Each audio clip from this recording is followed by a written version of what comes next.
I sat on the edge of the bed in the dark, my hands pressed flat against the floral bedspread Rebecca had bought for this room.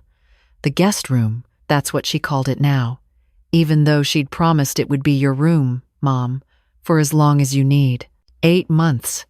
That's how long I'd believed her. The house was quiet, except for the low murmur of voices drifting up from the kitchen below.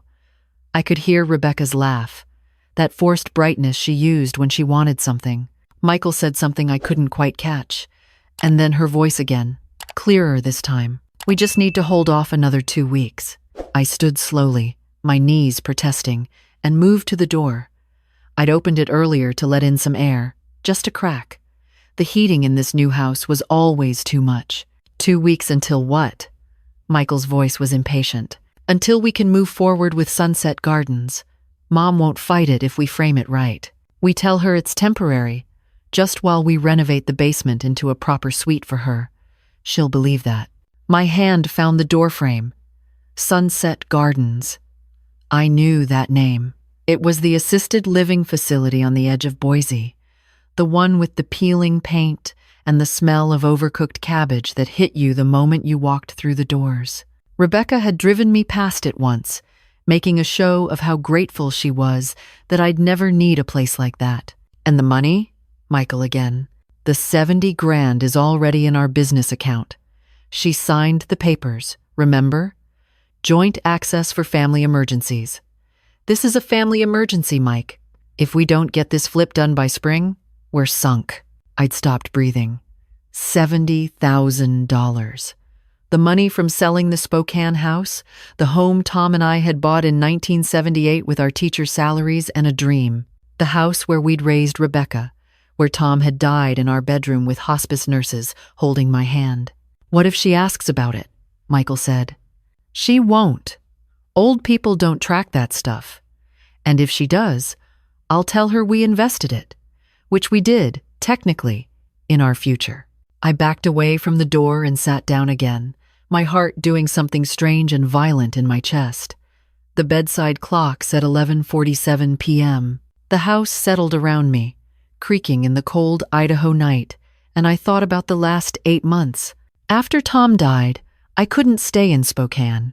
Every room echoed with his absence. The kitchen, where he'd made his terrible coffee. The garage, where he'd spent hours pretending to organize tools. The garden where we'd planted tomatoes every spring for 40 years. Rebecca called every day.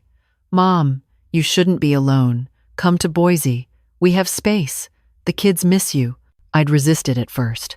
I had friends in Spokane, a book club, volunteer work at the library. But the house felt so empty, and Rebecca kept calling, kept insisting. We're family, she said.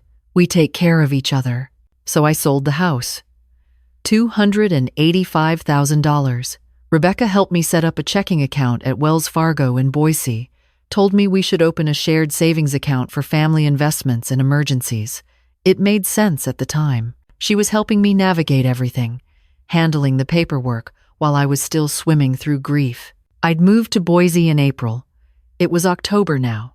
6 months of living in their finished basement, later moved to this upstairs guest room because the basement was needed for Michael's office. 6 months of babysitting Connor after school while they showed houses and met with contractors. 6 months of cooking dinners and doing laundry and telling myself I was being useful, that this was what family did. $70,000.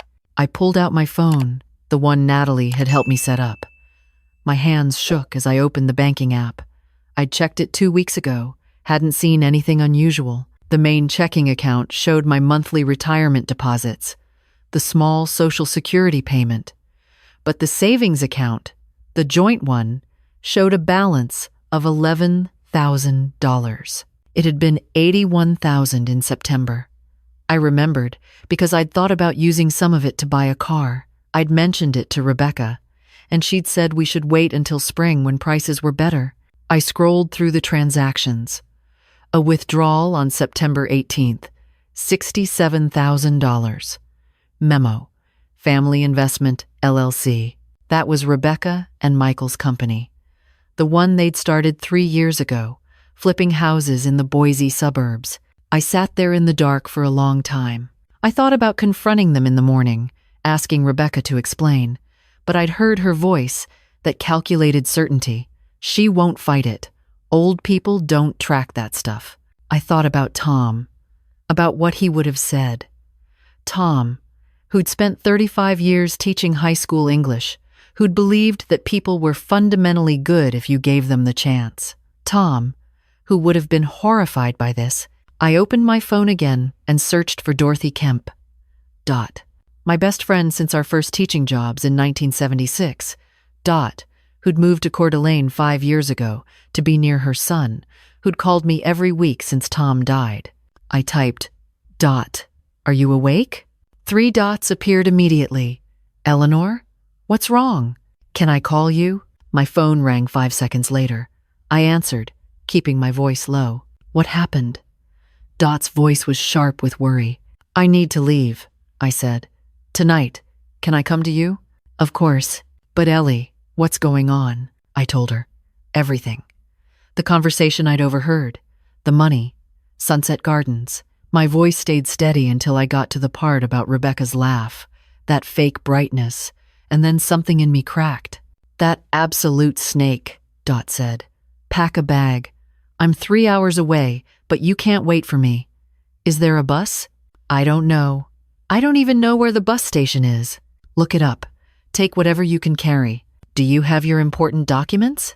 I looked at the filing box under the bed. Tom's death certificate, our marriage license, my birth certificate, Social Security card, the deed to the Spokane house that I'd kept even after the sale. Yes. Cash? About $300 in my wallet. Good. "Eleanor, listen to me. This is theft. You need to protect yourself right now, tonight, before they can do anything else. Go to the bus station, get to Coeur d'Alene, and we'll figure out the rest in the morning." I was already pulling my suitcase from the closet. "Okay. And Ellie? I'm proud of you. Tom would be proud of you." I had to swallow hard before I could answer. "Thank you." I packed quietly. 2 weeks of clothes, toiletries, the box of documents, the photo album from my nightstand, the one with pictures of Rebecca as a child. Before all this, I left behind the things Rebecca had bought for me, the decorative pillows and the scented candles that smelled like mountain morning or whatever nonsense was trendy. At 12:30 a.m., I crept down the stairs with my suitcase. The kitchen light was off. I could hear the television in the living room, some late-night show Michael always watched. I walked through the kitchen, my shoes silent on the tile, and out through the garage door. The October air was cold and sharp. I stood in the driveway for just a moment, looking back at the house. Through the window, I could see the edge of Rebecca's shoulder as she sat on the couch. My daughter, the girl I'd rocked to sleep, taught to read, sent to college with scraped-together savings. The woman who'd just stolen from me and planned to lock me away like a problem to be managed. I walked to the end of the street and called an Uber. The driver, a young woman named Amara, picked me up within 10 minutes. "Bus station?" she confirmed. "Yes, please." She loaded my suitcase into the trunk and didn't ask questions, which I appreciated. The Boise streets were mostly empty. We passed the shopping center where Rebecca and I had bought groceries together last week, the coffee shop where we'd met Natalie for lunch the week before that. Everything looked different in the dark. The Greyhound station was small and depressing. Fluorescent lights humming over plastic chairs. A sleepy attendant told me the next bus to Coeur d'Alene left at 3:15 a.m. I bought a ticket with my credit card, $48, and sat down to wait. My phone buzzed. A text from Rebecca. "Mom, you up?" Thought I heard something. I stared at it for a long time, then turned off my phone. The bus arrived on time. There were only 6 other passengers, all of us silent and bleary-eyed as we climbed aboard. I took a seat near the back and watched Boise disappear behind us. I'd left a note on the bed, just 2 lines. "I heard you. I'm gone. Don't try to find me." The bus driver played soft country music through the speakers, and somewhere around Coeur d'Alene National Forest, as the sky started to lighten, I finally let myself cry. Dot was waiting at the bus station in Coeur d'Alene with coffee and a fierce hug. "Let me see you," she said, holding me at arm's length. You look like hell. I feel like hell. Good. That means you're processing. Come on. We've got work to do. Dot's house was a small ranch-style place with a view of the lake. She'd set up the spare room with fresh sheets and a space heater. You sleep first, she said. Everything else can wait. But I couldn't sleep. I sat on the edge of the bed, Dot beside me, and we made a list. First, a lawyer, Dot said. I know someone. Patricia Chen. She does elder law, estate planning, that kind of thing. She's tough as nails. How do I even prove what they did? You have the bank records. You have the fact that they withdrew $67,000 without your explicit consent. That's enough to start. What if Rebecca says I authorized it? Did you sign anything specifically authorizing that withdrawal? I thought back. Just the joint account paperwork. Rebecca said it was standard, that it meant we could both access it for emergencies. Right. But a $67,000 transfer to a business account isn't an emergency. That's conversion, possibly fraud. Patricia will know exactly what to do. At 9 a.m., I called Wells Fargo. The customer service representative, a man named David, listened as I explained that I needed to freeze the joint savings account immediately. Is there suspicious activity? He asked. Yes. There's been an unauthorized withdrawal. I see. And this is a joint account with your daughter? Yes. But I didn't authorize the specific withdrawal. Can you freeze it? There was typing on the other end. I can put a hold on the account while we investigate.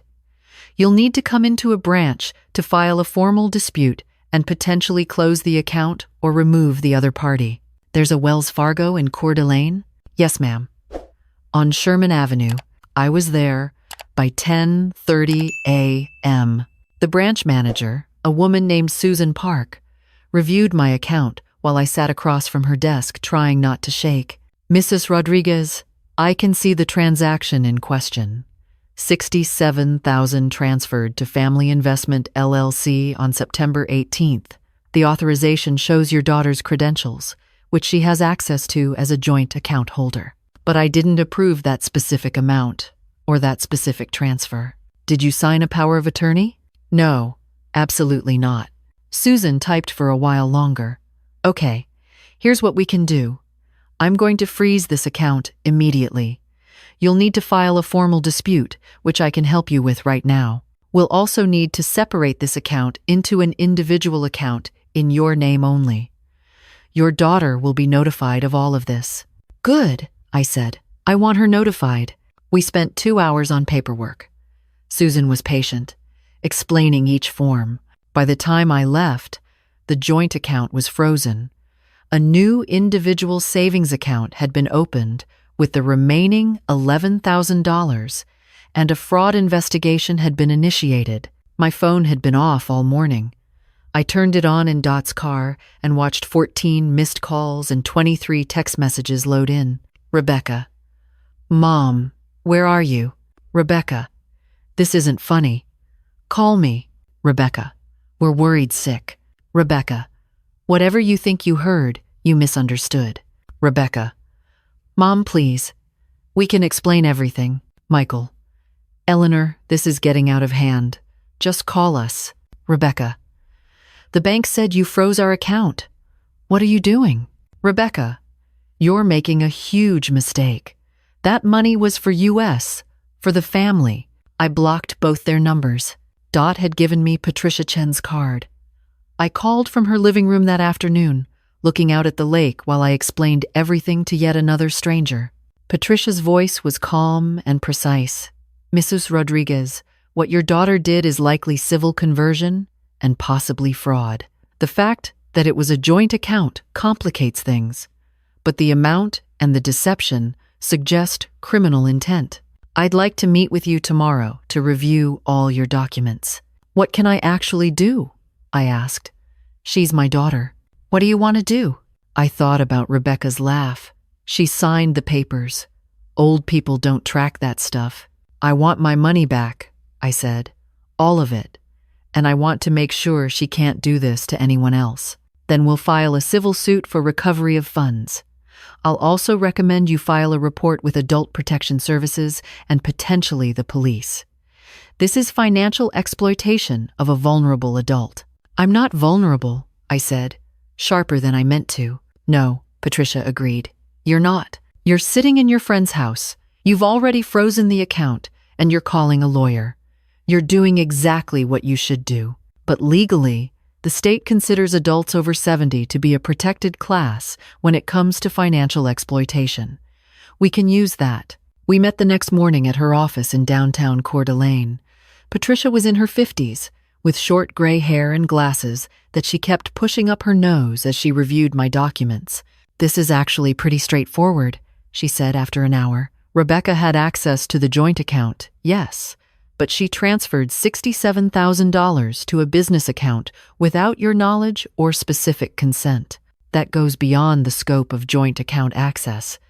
The fact that you overheard her discussing it as theft helps establish intent. What happens now? I'll draft a demand letter giving her 30 days to return the full amount plus interest. If she doesn't comply, we file a civil suit. Simultaneously, I recommend filing a report with APS and the Idaho State Police.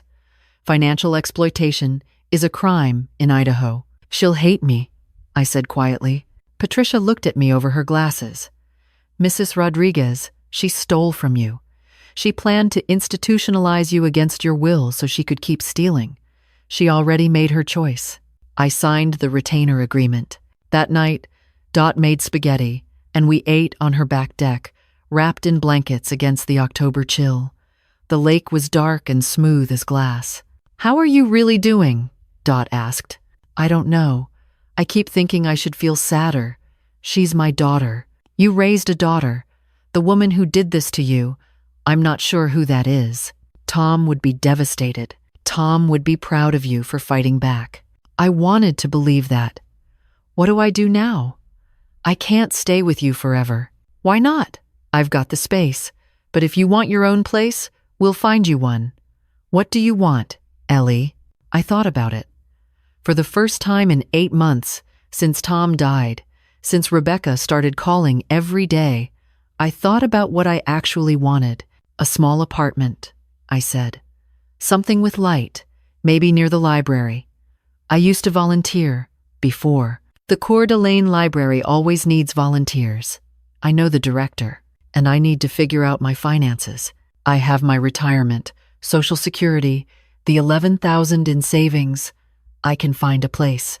That's my girl." Patricia's demand letter was sent 3 days later via certified mail. I didn't read Rebecca's response, but Patricia summarized it. She claims the withdrawal was an investment on your behalf and that you're confused and being manipulated by outsiders.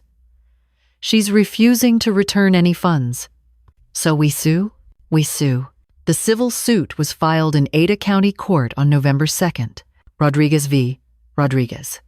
The irony wasn't lost on me. I found an apartment the same week, a 1-bedroom in a converted house near the city park, $750 a month, which I could manage. Dot helped me buy furniture from Goodwill and IKEA. We hung curtains, arranged books, made it feel like mine. I applied to volunteer at the library and was accepted immediately. They needed someone for the Tuesday and Thursday afternoon shifts, helping elderly patrons with technology. The job title made me laugh. Senior Technology Assistant. I was 71, helping 80-year-olds figure out their iPads, but it felt good. I felt useful in a way I hadn't in Rebecca's house, where every act of help came with the weight of obligation and debt. Patricia called in early December. The court date is set for February 18th. Discovery is going forward. Rebecca's lawyer is trying to argue that joint account access means blanket permission for any withdrawal, but that's not going to fly with the amounts involved. What do I need to do? Show up, tell the truth, bring your records. The bank records speak for themselves. The call I didn't expect came on December 20th, 3 days before Christmas. An unknown number. I almost didn't answer. "Grandma?" My throat closed. "Natalie?" "Yeah." Her voice was small. younger than 17. I'm sorry to call. I got your number from Aunt Dorothy. I hope that's okay. Of course it's okay. Are you all right? I'm okay. I needed to tell you something. A pause. I heard Mom and Dad fighting last night. About you, about the lawsuit, and Mom said something about you making all of it up. But I remember, Grandma. I remember when you asked about buying a car and Mom said to wait. I remember you asking about your bank account in September and Mom changing the subject. And I found papers in Dad's office. Papers about Sunset Gardens. They were really going to do it, weren't they? I sat down on my couch. The one Dot and I had bought for $40. Yes, honey, they were. That's so messed up. She was crying. I thought they were just stressed about money. I didn't think they'd actually, steal from you. It's not your fault. Can I see you? I have my license now. I could drive up. I don't want them to know, but I miss you, Grandma. We met at a coffee shop in Coeur d'Alene 2 days later. Natalie was taller than I remembered, wearing Tom's old Spokane High sweatshirt that I'd given her last Christmas. She hugged me for a long time. Mom says you're trying to ruin us, she said when we sat down. What do you think?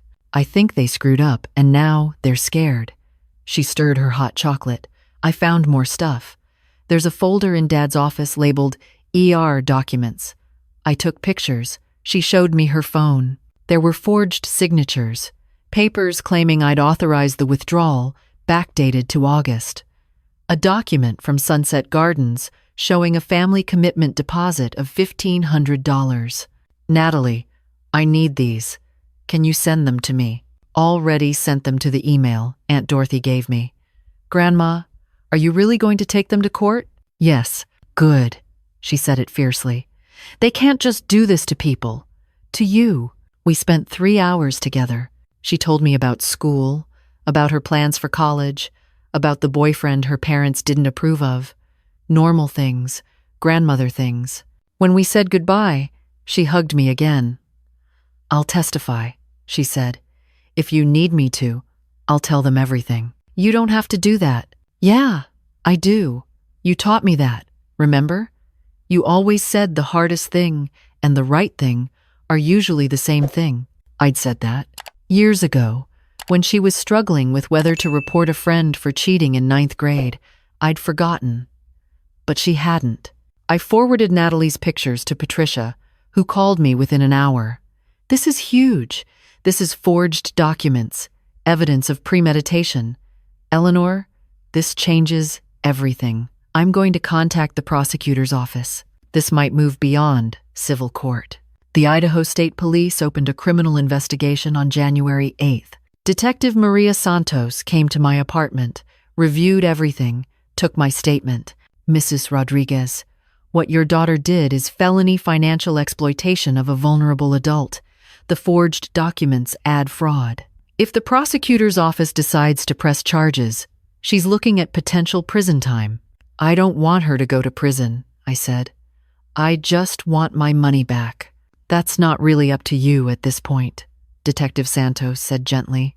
When we're talking about elder abuse, the state has an interest in prosecution regardless of the victim's wishes.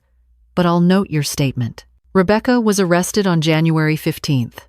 Michael was arrested the same day. I didn't watch the news, but Natalie called me crying. Mom's freaking out. She keeps saying this is all your fault, that you've destroyed the family. But Grandma, Connor found the papers too, about the nursing home. He asked me if they were really going to send you away and I didn't know what to tell him. Tell him the truth, I said.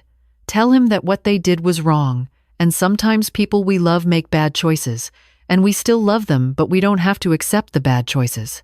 That's really hard. I know, baby. I know.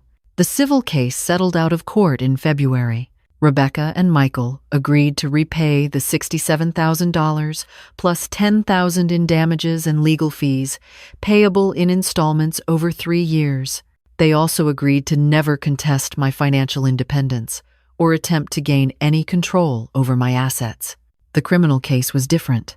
The prosecutor offered a plea deal, 3 years probation, 200 hours of community service, mandatory financial exploitation education classes, and full restitution. Rebecca took it. Michael took it. I was in the courtroom when they entered their pleas. Rebecca wouldn't look at me. Michael looked at me once, something like shame in his eyes. The judge, a woman named Carol Henderson, addressed them directly. You exploited a woman who trusted you. You forged documents. You planned to institutionalize her against her will to cover your theft. The only reason you're not going to prison is because your mother, Mrs. Rodriguez, advocated for leniency. I suggest you spend the next 3 years understanding exactly how lucky you are. Outside the courthouse, Natalie found me. She'd come with her boyfriend, a gangly kid named Tyler who shook my hand very seriously. How are you? I asked her. Okay. Weird. Mom and Dad won't talk about it. They're moving to a smaller house, selling the business. Dad got a job with a construction company. And you? I got accepted to University of Idaho. Full scholarship, mostly. But there's still housing and books and stuff. She looked at me carefully. I'm not asking. I just wanted you to know. Let me help. Grandma, you don't have to. I want to. You stood up for me when no one else did. Let me do this. She cried again, and I held her in the parking lot while Tyler awkwardly patted her shoulder. That was 4 months ago.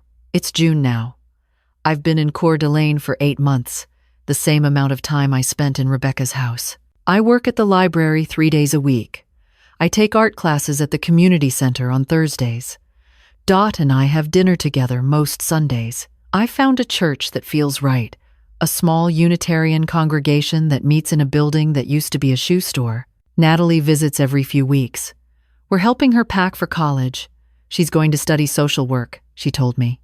She wants to work with elderly people, help them protect their rights. Because of what happened to you, she said. Because of what you saw happen, I corrected. Because you recognized it was wrong. I haven't spoken to Rebecca. She sends emails sometimes through her lawyer, formal notifications about the payment schedule. The money comes every month, $500 transferred into my account like clockwork. I'm not sure if I'll forgive her. That's what everyone wants to know, Dot asks gently. Patricia asked once. Natalie asked, crying, wanting to believe her mother could be redeemed. I tell them, I don't know yet. Some days I think about the little girl who used to climb into my lap with picture books. Some days I think about the woman laughing in her kitchen, planning to lock me away. Those feel like different people. Maybe they are. What I do know is this. I'm 71 years old. I have my own apartment, my own money, my own life. I take a water aerobics class on Monday mornings. I'm learning to paint watercolors. Last week, I went on a date, coffee with a man named George who volunteers at the animal shelter and laughs at all my terrible jokes. I think about Tom sometimes, wonder what he'd make of all this. I think he'd be sad about Rebecca, devastated by her choices. But I think he'd be proud of me for walking away, for fighting back, for building something new. Yesterday, Natalie sent me a picture. It's her college ID, fresh from orientation. She's smiling, wearing the Spokane High sweatshirt.